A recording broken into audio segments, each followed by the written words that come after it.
આગળ વાત કરીએ તો દિલ્હી વિધાનસભામાં ઇન્ડિયા ગઠબંધનના સાથીઓ આમને સામને આવી ચૂક્યા છે। કોંગ્રેસ બાદ હવે આમ આદમી પાર્ટીએ પણ અચાનક કોંગ્રેસ પર પ્રહાર કરવાનું શરૂ કરી દીધું છે, જેના કારણે હવે દિલ્હીમાં રાજકીય ઘમાસાણ વધુ તેજ થઈ ગયું છે।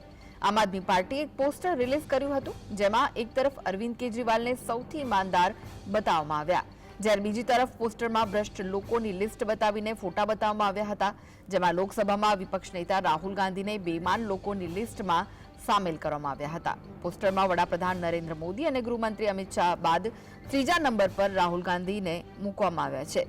પોસ્ટરમાં કેજરીવાલને ઈમાનદાર અને રાહુલ ગાંધીને બેઈમાન ગણાવ્યા છે। પોસ્ટરમાં લખ્યું છે કે કેજરીવાલની ઈમાનદારી બધા બેઈમાનો પર ભારે પડશે। એવું માનવામાં આવી રહ્યું છે કે આ પોસ્ટર આપની સુનિયોજિત વ્યૂહરચનાનો જ એક હિસ્સો છે।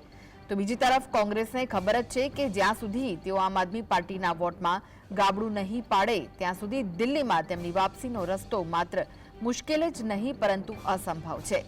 તેથી કોંગ્રેસના મોટા નેતાઓ સતત પ્રેસ કોન્ફરન્સ કરીને અરવિંદ કેજરીવાલ પર નિશાન સાધી રહ્યા છે।